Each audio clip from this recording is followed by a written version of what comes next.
Hi, my beautiful friends. Welcome back to my channel. And if you're new here, I'm really happy you stopped by. Today's video is super special, super real, and super close to my heart because we are talking about something that every English learner has wondered about at least once in their life. Ready for it? How to speak English alone at home. Yes, you heard me right.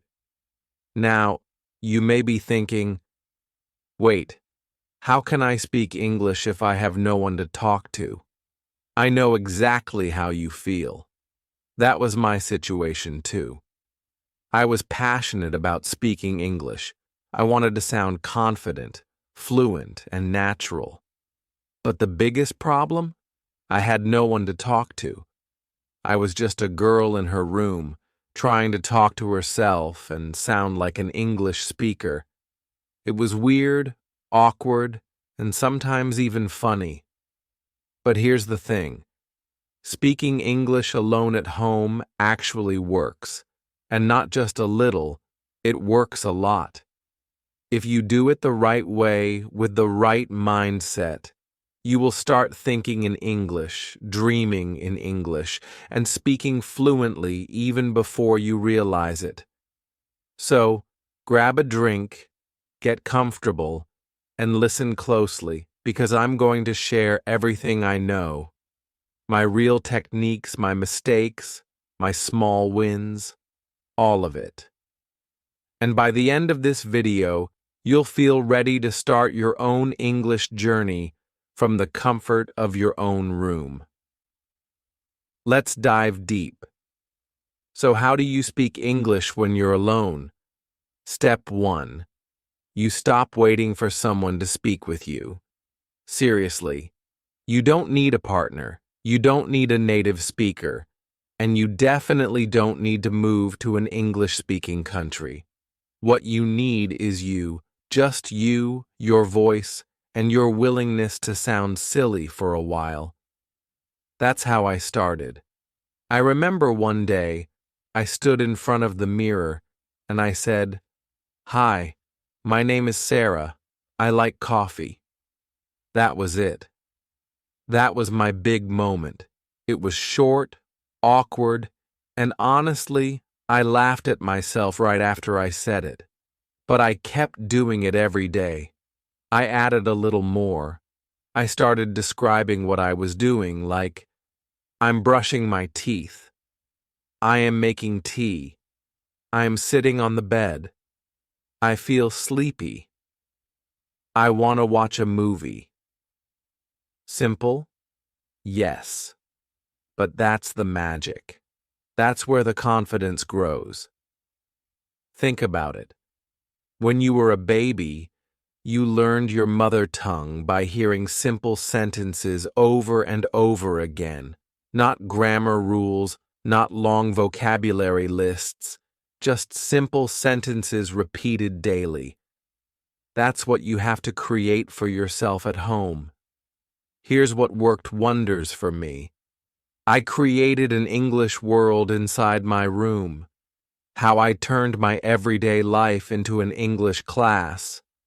Let me explain. I started talking to myself all the time. Literally all the time. I'd be cooking and say, I'm chopping tomatoes. I love the smell of garlic. I'd look out the window and say, wow, it's cloudy today. Maybe it will rain. Or I'd just randomly talk about my day. Today I felt lazy, but now I want to be productive. So I'm recording my English video. You see what I'm doing? I'm turning regular thoughts into English sentences. And trust me, I didn't use difficult words. I didn't care about grammar in the beginning. I just wanted to speak. And that's something I want you to understand deeply. Don't chase perfect grammar. Chase real speaking. You will fix grammar as you go, but if you don't speak, nothing will move forward. One beautiful habit I created is something I call the English thinking walk.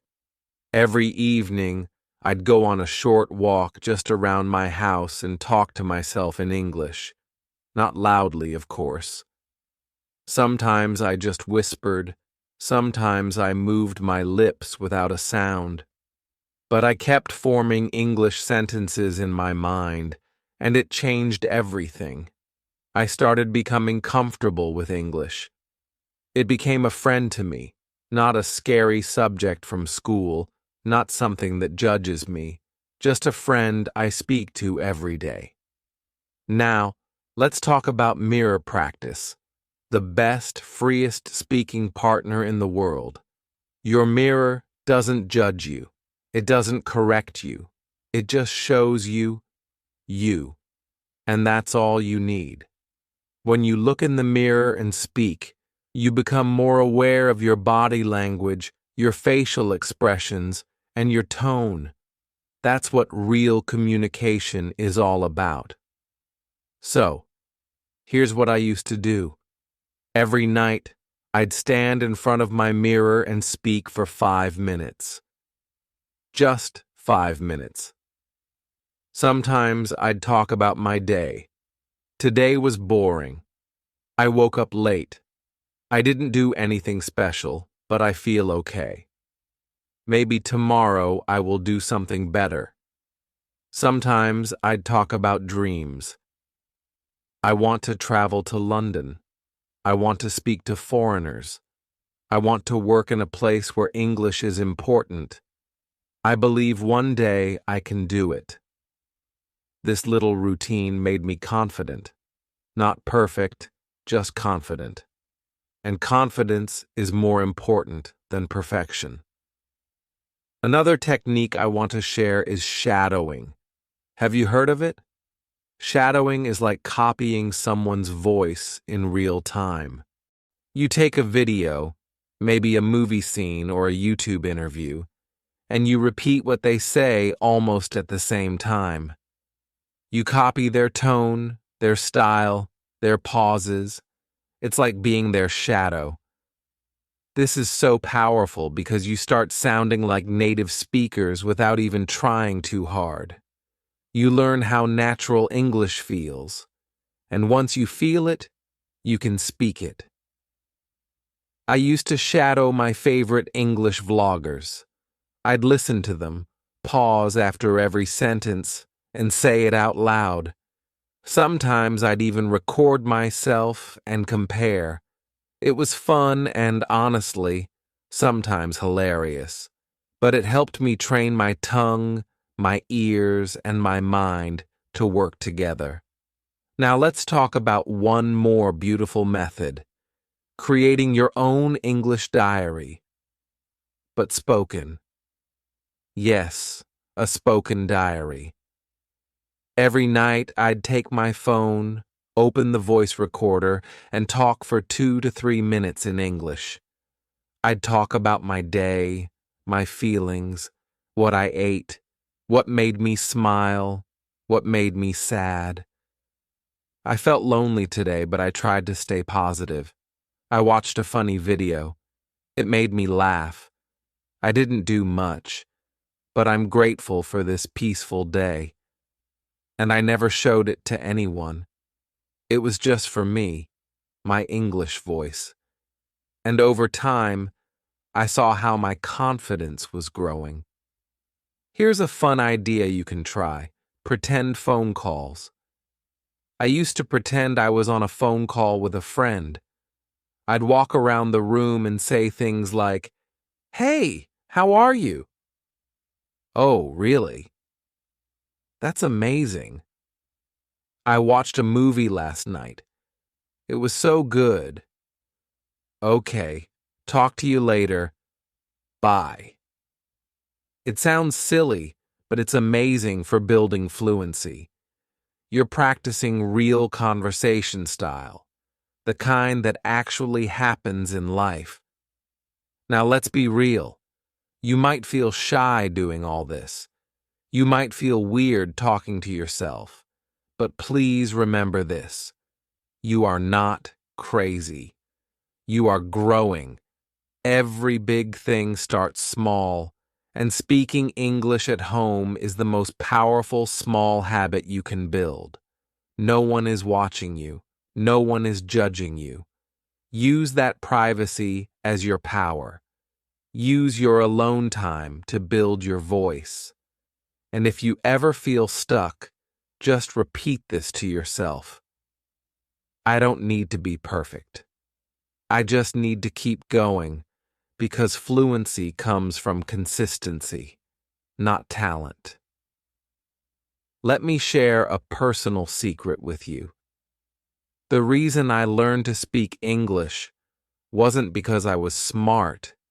It was because I was consistent. Every day I did something in English, even if it was just 5 sentences. I didn't study grammar books for hours. I didn't memorize 100 words a day. I just spoke, again and again. So now, my dear friend, here's what I want you to do after watching this video. Choose one method and start today. Talk to yourself in the mirror, record your voice, walk and think in English. Pretend you're calling someone. It doesn't matter what you choose. Just do it. Because your room, your home, your space, it can become your personal English-speaking studio. And don't forget to celebrate your small wins. When you make your first sentence without translating, smile. When you speak for 1 full minute without stopping, dance a little. When you hear yourself sounding natural, say, "Yes, I'm getting better." Oh, and I'm not done yet. There are so many more ways to turn your home into an English-speaking playground. Let me share a bunch of extra tricks I've used and still use to keep my practice fresh, fun, and super effective. First up, label your world. Grab some sticky notes and write down the names of everything around you. Mirror, door, pillow, laptop, toothbrush. Stick them on each item, and every time you touch it, say the word out loud in English. Door. I open the door. This simple habit builds your vocabulary in context, and before you know it, your brain will instantly recall the English word whenever you see the object. Next, try reading aloud. Pick a short paragraph from a book or an article online and read it out loud. Feel free to exaggerate your expression, play with your tone, even act out the characters. This strengthens your pronunciation muscles and trains your mouth to form English sounds more naturally. If you stumble on a word, slow down, sound it out, and then say the whole sentence again. Consistency here leads to smoother, clearer speech. Now, let's make video summaries. Watch a short clip, maybe a cooking tutorial, a travel vlog, or a TED Talk, and then pause and retell everything you just saw in English using full sentences. The chef added 2 eggs to the bowl. Then she whisked them until they were fluffy. This exercise combines listening, comprehension, and speaking all in one, and it builds the habit of thinking in English. Don't forget to describe pictures. Open Google Images at random, pick a photo, and spend 2 minutes describing every detail. In this picture, I see a woman wearing a red jacket. She's standing under a tree with yellow leaves. It looks like autumn. She's smiling and holding a cup of coffee. The more you do this, the more you become comfortable creating sentences on the spot. One of my favorites is role-playing scenarios. Pretend you're at a job interview, ordering food in a restaurant, or booking a hotel room. Walk around the room. Speak as if there's a real person on the other end. Hello, I'd like to reserve a double room for 2 nights, please. Then switch roles. Sure. May I have your name and arrival date? This builds situational fluency and prepares you for real-world conversations. You can also record mini dialogues with yourself. Write a short script, maybe 5 lines each for person A and person B, then record yourself doing both parts. Focus on varying your voice for each character. Play it back and notice where you can improve your intonation or pacing. It's like having a play date with your own English-speaking self. Feeling adventurous? Try accent exploration. Pick an accent, American, British, Australian, and mimic a native speaker's speech pattern. Watch interviews of that accent, pause, and repeat. Don't aim for perfection. This is about tuning your ear to different rhythms and melodies of English. After a while, you'll find your own natural accent style. Here's a fun one. Create short monologues. Choose any topic, your favorite movie, your dream vacation, a hobby you love, and speak uninterrupted for 1 minute. Don't prepare any notes. Just let your thoughts flow in English. You'll stumble, you'll pause.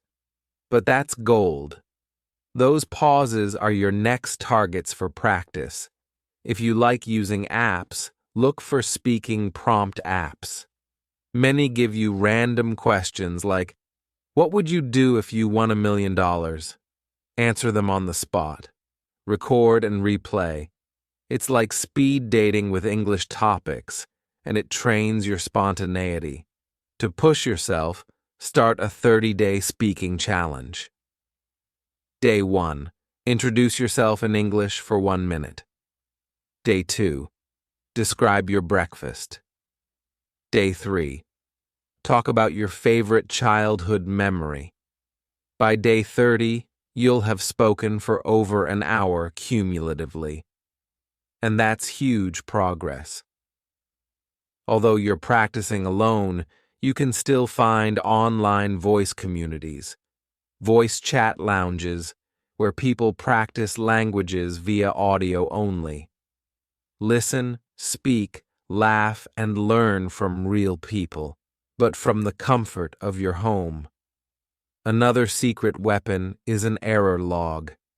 Keep a small notebook or a note on your phone where you jot down mistakes you catch during practice. Maybe you regularly mix up borrow and lend, or you struggle with the th sound. Each week, review your log and consciously practice those trouble spots until they become strengths. To level up your thinking speed, envision an English movie playing in your mind. Picture everyday scenes, walking to the kitchen, making tea, checking your phone, then narrate them in English in real time. This trains you to think in English and reduces the translation step. Music lovers, this one's for you. Sing English songs, then explain the lyrics in your own words. Pick a catchy tune, learn the chorus, then sing it out loud. Afterward, talk about what the song means to you, what emotions it evokes. It's a creative, enjoyable way to practice speaking. If you're the visual mind type, draw a mind map of a topic like my future goals. Branch out into career, travel, hobbies, then speak through each branch. Under career, you might say, I see myself working as a graphic designer. I enjoy the creative process. The act of organizing your thoughts visually, then verbalizing them, builds both structure and fluency. Want to feel like a real content creator? Make your own mini podcast. Choose a theme, books, movies, cooking tips, and record. Invite imaginary guests. Ask yourself questions. Share tips. When you listen back, you'll be amazed at how natural your English sounds, and you'll notice exactly where to polish up. Daydreamers. Here's a big one. Plan your dream vacation in English. Research a city, say Paris, then speak your itinerary. On day 1, I will visit the Louvre. I want to see the Mona Lisa and the Venus de Milo. Then I'll have croissants for breakfast. The more detail you add, the more vocabulary and structure you practice. You can also write a short script, even just a paragraph, and then put it away and try to reenact it from memory. This bridges writing and speaking and helps you internalize new phrases. Finally, imagine you're a teacher and you need to teach English to an imaginary student. Explain a grammar point, like how to use the present simple, out loud. We use the present simple for habits. For example, I eat breakfast every day. See, teaching is one of the highest forms of learning, and this turns you into both student and teacher. All of these extras boil down to one thing: creativity in your solo practice. If you approach your alone time with curiosity and fun, you'll never run out of things to say. Your room becomes your stage, your mirror, your audience.